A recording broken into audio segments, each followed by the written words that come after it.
Welcome back.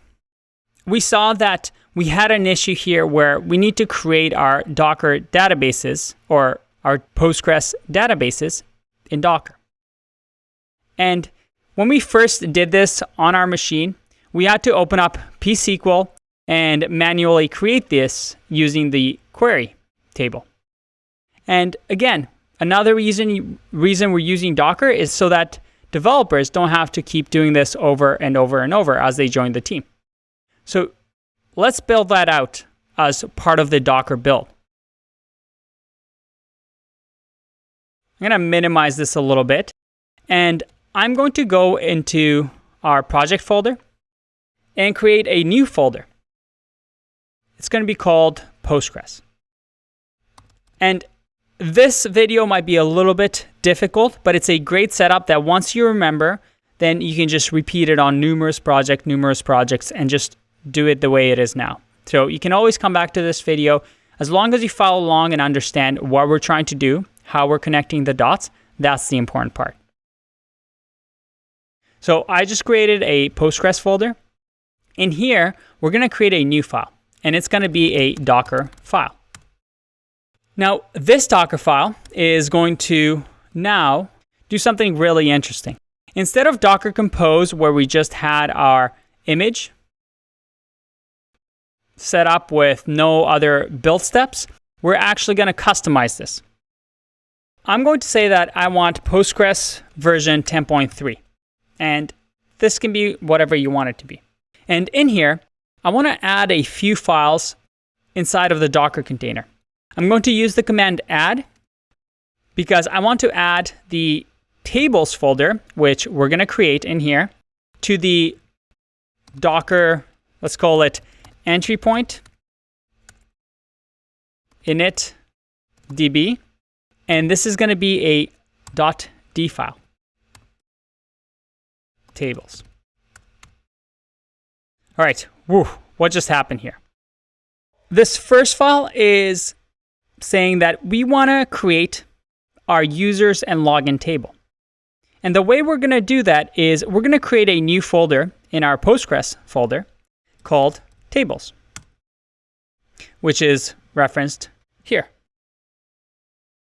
Now, within this tables folder, I'm going to have two files. I'm going to have the login table, which uses a .sql file type, and another table called users, which again uses the SQL file type. Now, the SQL file type, we just are able to write SQL commands inside of this. So if we go back to how we created our users table, and I just copy and paste this, I can just say create table users. You see I have some nice syntax. Again, ID of serial primary key. We have name that has variable character with limit of 100. Email that is a text type that has to be unique and cannot be null.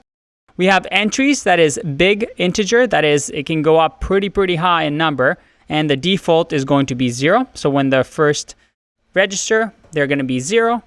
And then our joined timestamp not null. These are just basic SQL commands to create a table. It's something that you can look over and really depends on each situation.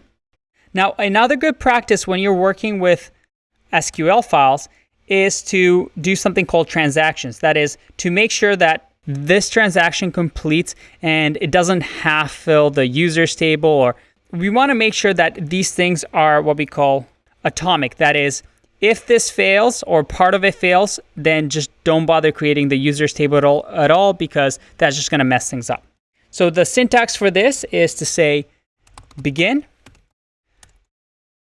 transaction. And again, this is just good practice and the syntax that you have to get used to.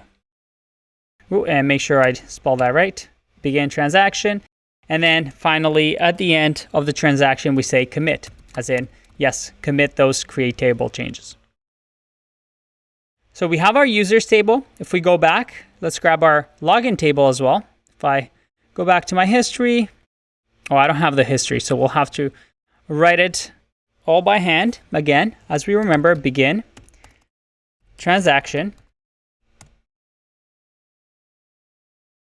we want to create table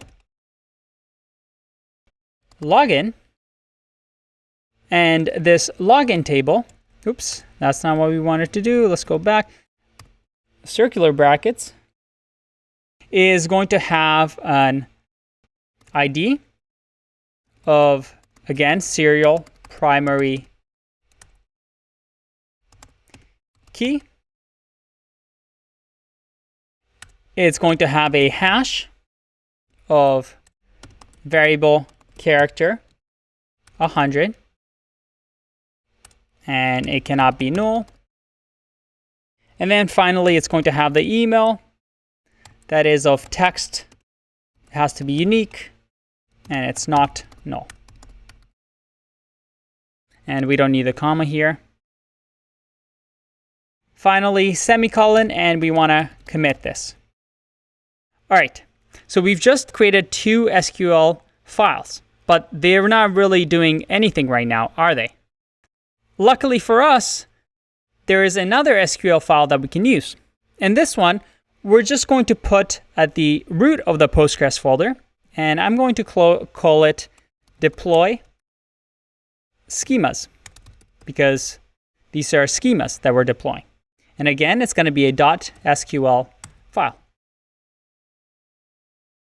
Now within here, I can comment and just say that this is deploy fresh database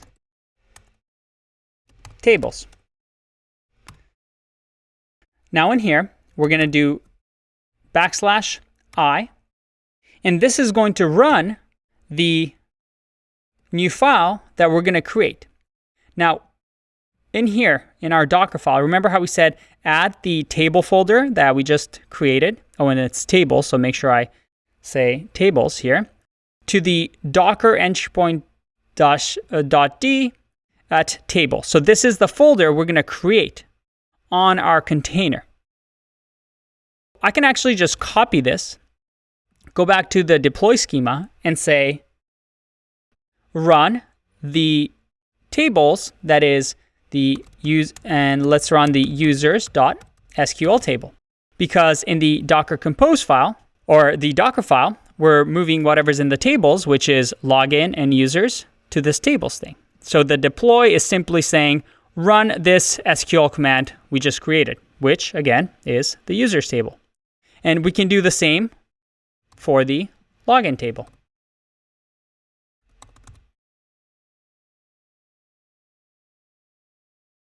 All right. Now we have the tables, we have the deploy. The last thing we need to do is actually run this file in the container. And the way we call this is, once again, in the Docker file, we add another line saying add. And this time, because we're just adding the deploy schema SQL, I'm going to say deploy schemas.sql into the main folder, like this.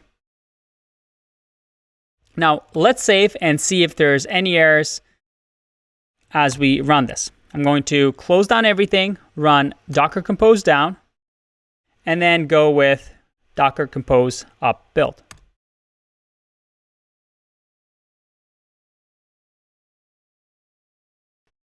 All right, if you actually see up here, you see that, oh, there's create database call that was made.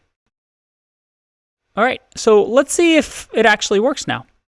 If I go back to my app, so let's give it another go here. Let's see if we can register now. We have bad request. Let's see what we got wrong here.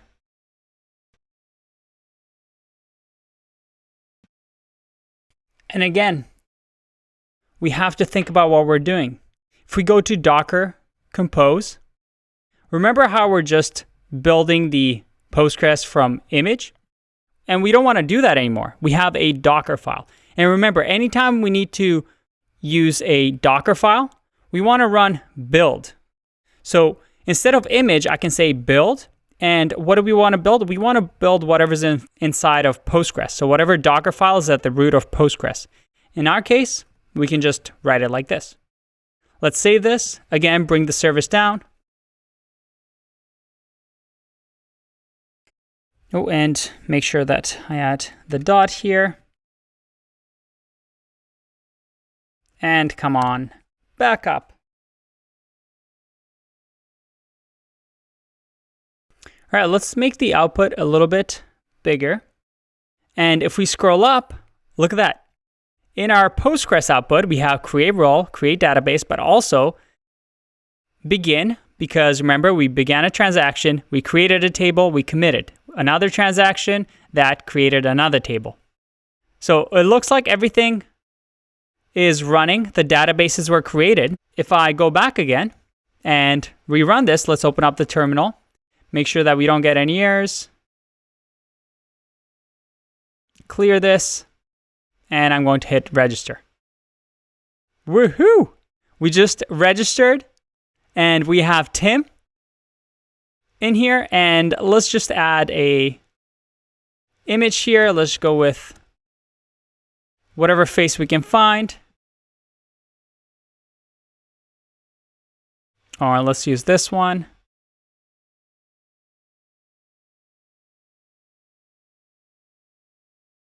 Look at that. Our SmartBrain app is finally working. It's the exact same thing as we've done before. Nothing's changed on the front end, but oh boy, has a lot changed on the back end. We now have all this amazing logging, but Postgres and backend are running inside of the same command.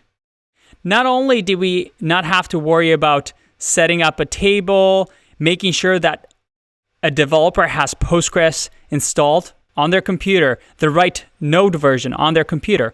All they had to do was simply run this command, docker compose up build, and our entire backend system was just like that, already set up. Now, the beauty with this is that because we run docker up build all the time, it takes time, right? But you actually, once you build it once and there's no changes that you want to make, you can just run docker compose up. And it's a lot faster this way. It doesn't rebuild everything from the Docker file. Very cool. I hope you're excited as I am about Docker. There's one last thing I want to add, and I'll see you in the next video. Bye-bye.